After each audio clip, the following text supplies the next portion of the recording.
i-interpret natin yung ipatokhang na yan, ipapatay na yan. So, kitang-kita, Fred, at hindi na-implement properly sa grounds. Your Honor, implement po yan. Nagkamali lang po ng pagkakasalita po si Agaraw. Pero alam niya po yan. Dahil ito po, matinong tao po ito. Nagkataon na po talaga na nakapalakala. Mr. Chair. Yes, Mr. Chair. I beg to disagree. Alam niya. O sige, tutuloy ko yung pagtatanong sa kanya. Masasagot niya lahat. Sagutin mo kasi wag ka nervyusin. O, ibig sabihin din nervous siya. O, ano yung other barrel? Anong tawag ninyo? Double barrel yan eh. Yung sinabi nyo na Project Tokang is only one of the barrels.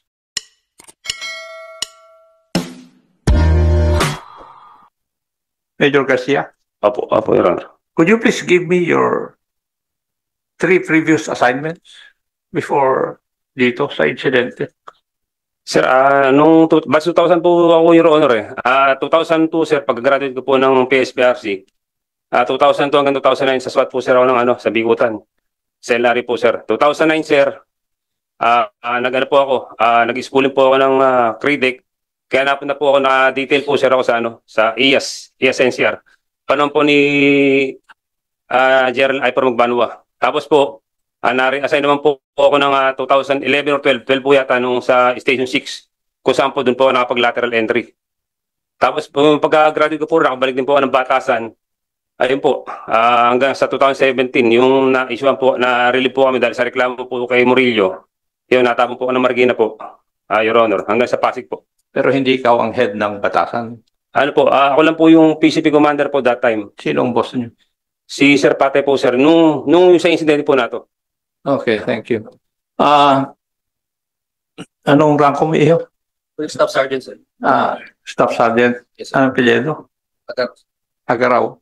Sinabi mo kanina na ang purpose ninyo is to implement Project Tokhang. Tama po? Yes, Your Honor. Ano ba yung Project Tokhang? Sir, Ano po dapat ang gawin ng pulis doon? ang pagkakaintindi ko po dun sa Oplan Tokhang is Hindi dapat yung pagkaintindi mo eh. Ano ang sinasabi ng higher headquarters dapat ang masunod? Hindi po yung iyong pagkaintindi. Ano? yes, sir, knock and plead, sir, doon sa mga drug personalities na nakalista doon sa listahan ng BADAC, sir. Anong diferensya nito sa Oplan double barrel?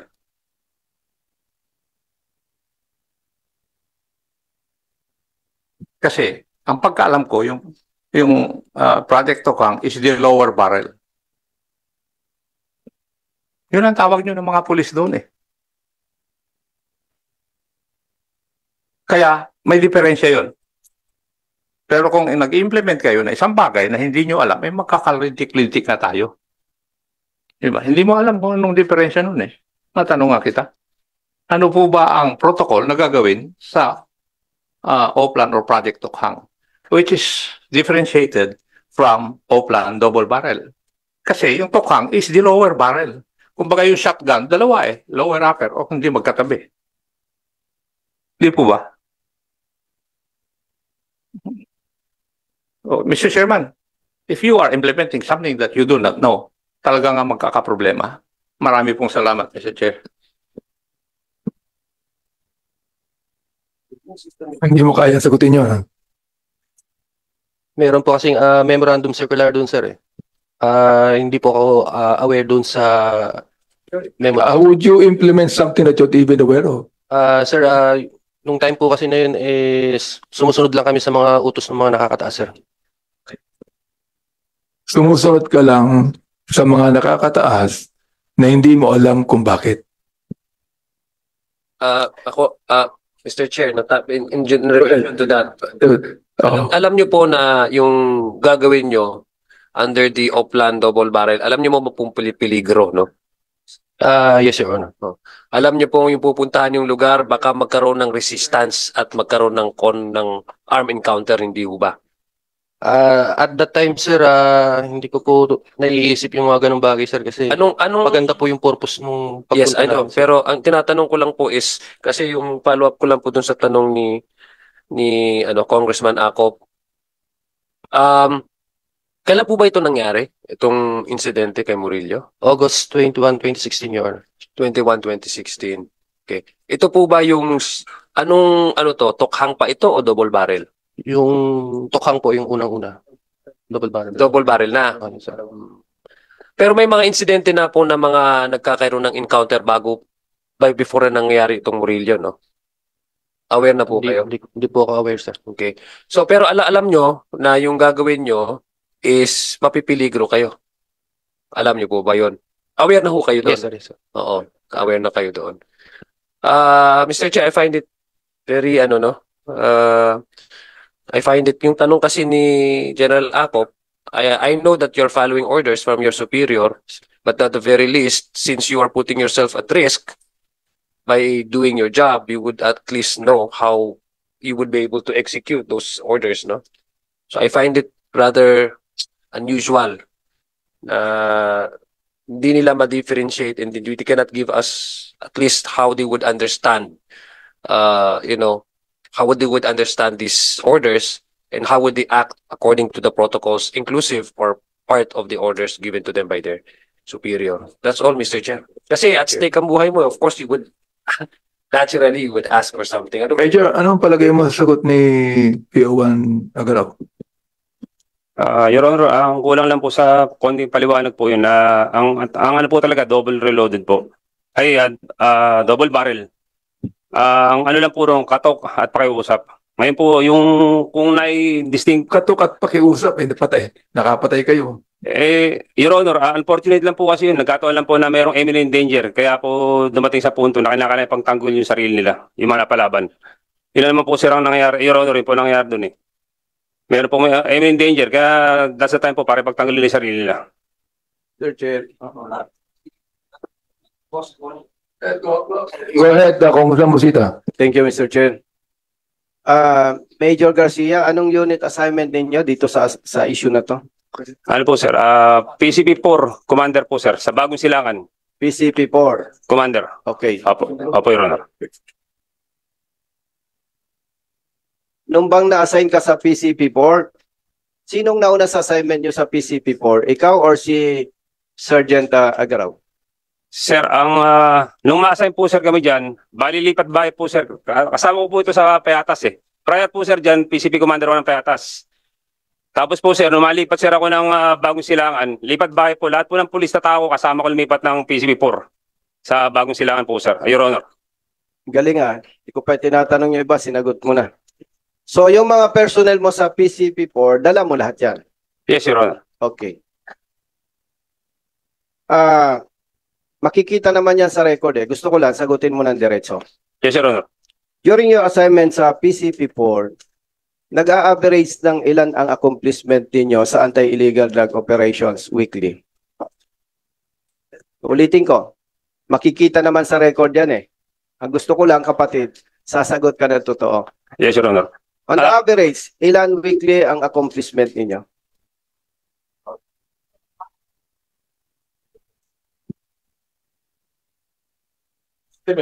Ulitin ko ah. Pwede kang magsinungaling ngayon. Pero, winawarning nga kita kapatid, Major Garcia, kung hindi kami konbensido sa sagot mo, we can verify the records. So, tayo naman di magkaaway eh. Gusto ko lang malaman yung sagot mo. On the average, ilan weekly ang accomplishment ninyo sa PCP-4? Siguro po, Your Honor, sa mga nasa 15 na drug output.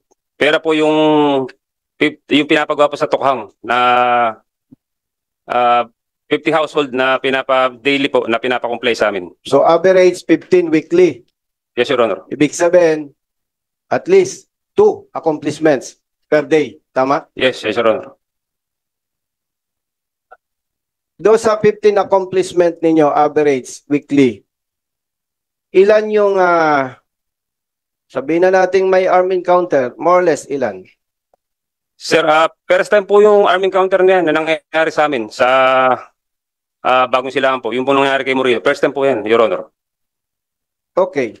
Out of 15 accomplishments weekly, on the average, ilan yung arrested persons, ilan yung casualty, yung namatay? Your Honor, first time nga po yung kay Murillo. Lahat po yun, na-file po namin complaint sa korte.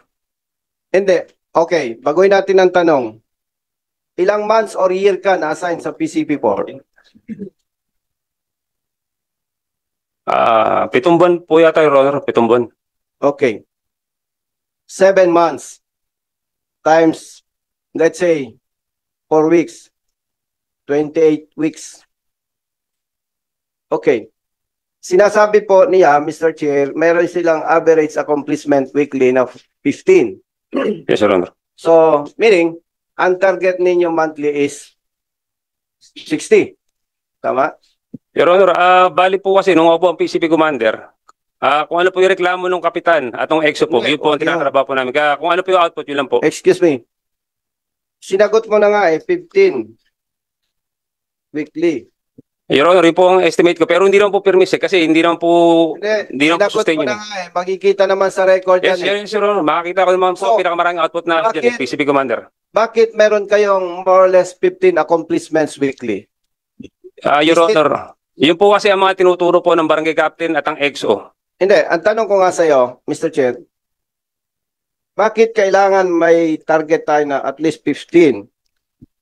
Follow-up question. Every week ba meron kayong conference?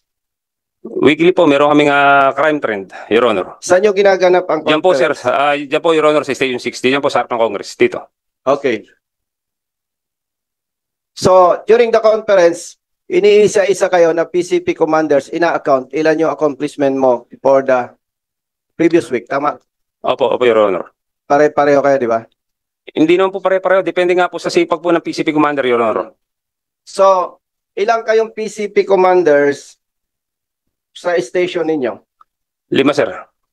5 kayo.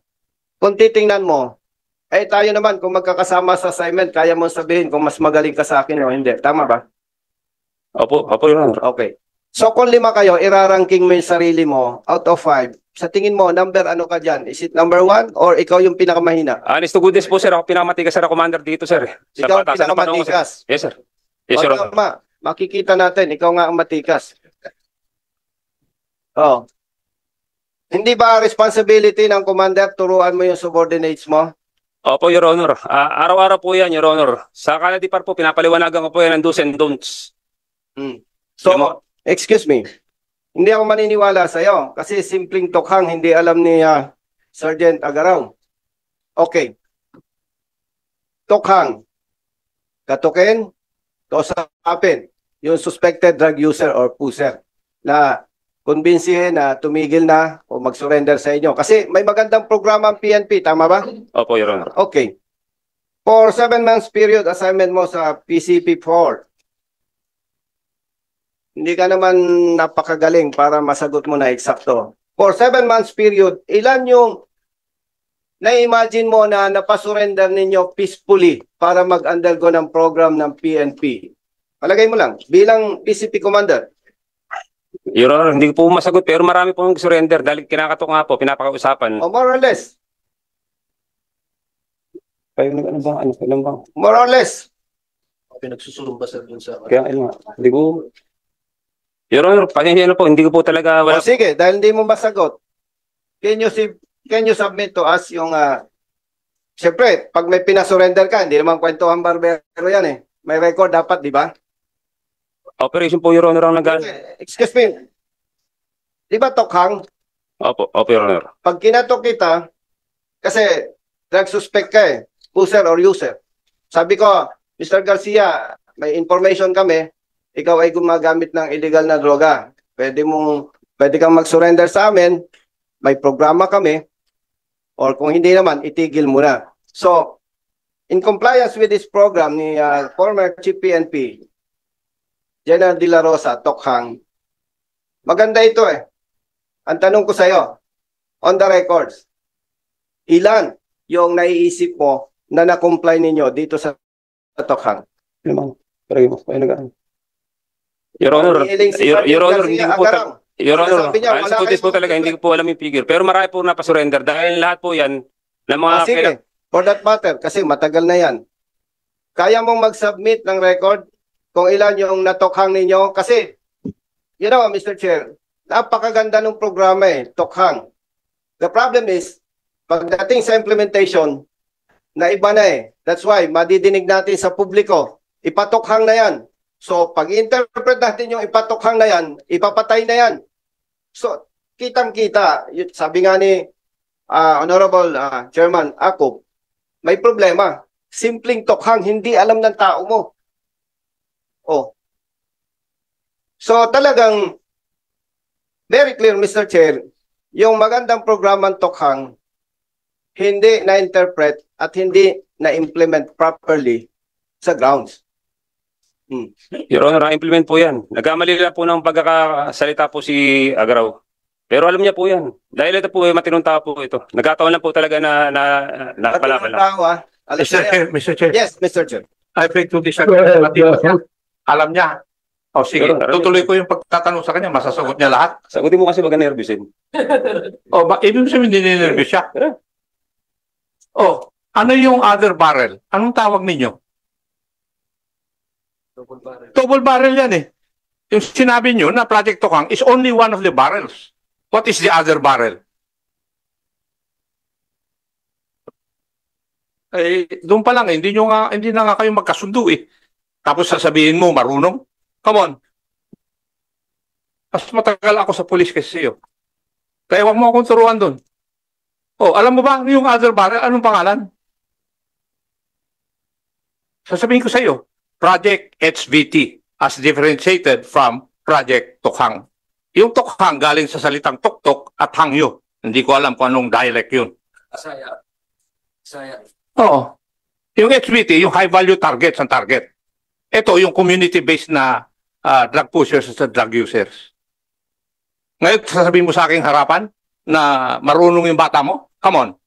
Tell that to the Marines. Maniniwala siguro yung Marino, pero yung police hindi.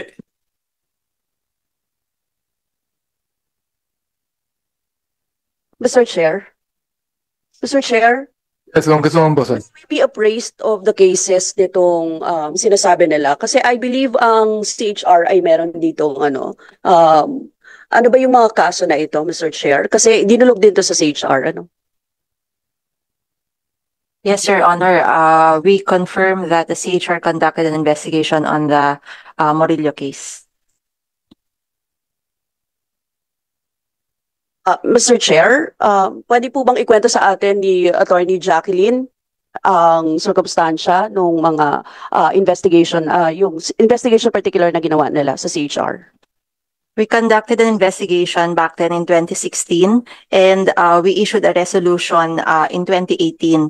We did find that a human rights violation was committed in this case because we primarily relied on the affidavit of one minor who was a witness to the incident who positively identified that the victim Morillo was asked to kneel and alongside other suspects were killed. And we also used the affidavit of Morillo himself aside from the lone witness. We do note that in this case, the respondent police officers opted not to submit their counter affidavits, Your Honor.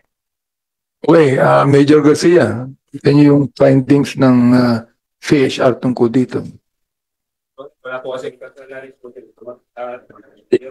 po kasi ako dyan, tapos na po yung shooting incident kaya hindi po masasagot, Your Honor. Si Agaro po mismo kapag sabi, Your Honor. Dumating ka after the shooting incident. Opo, Your Honor. So it's still your responsibility to know. Dapat alamin mo din yan sapagkat ikaw ang head ng di ba? Oo, dapat alam mo. Opo, Your Honor. So, kaya tinatanong kita, wala kang personal knowledge. Hindi ako naniniwala dyan. Oo, you're a responsible policeman, you're an officer. Your Honor, ang ibig ko pong sabihin, yung pong incident, yung shooting incident po, wala po ako doon sa pangyayari. Kaya hindi ko po alam. Pero ako po nag-utos po. Wala ka sa pangyayari. Yes, pero sinabi ng CHR, merong human rights violation sa ginawa ninyo.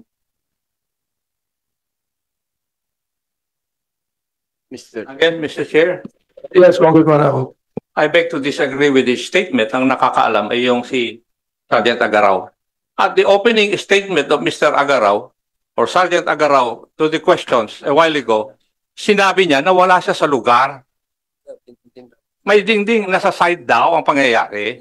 So how would they have shall we say, witnessed the shooting. Siya na nga mismo nagsasabi na hindi niya nakita from the very start ng kanyang statement. Hindi ba yun ang sinabi mo kanina? Tapos itinuturo ka ng boss mo na ikaw ang nakakalam. Hindi ko kayo maintindihan Di ba?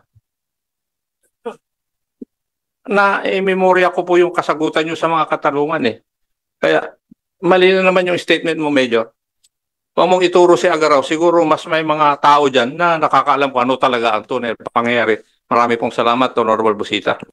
Mr. Chair. Yeah, you can answer the question one more time. Kasi, look, the findings of the Commission on Human Rights, sinabi na merong human rights violation. Meron, Atty. Jacqueline? Okay. Yes, Your Honor. So, I would like you to answer that.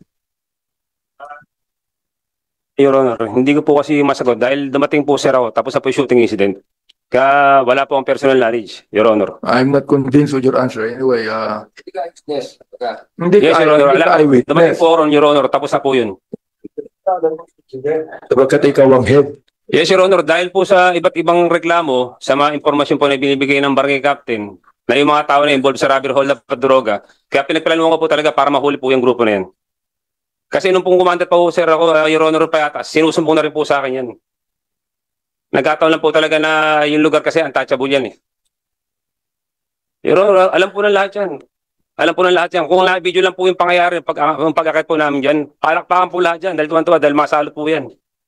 Salot po yan. May mga previous na-file po yung yan sa korte.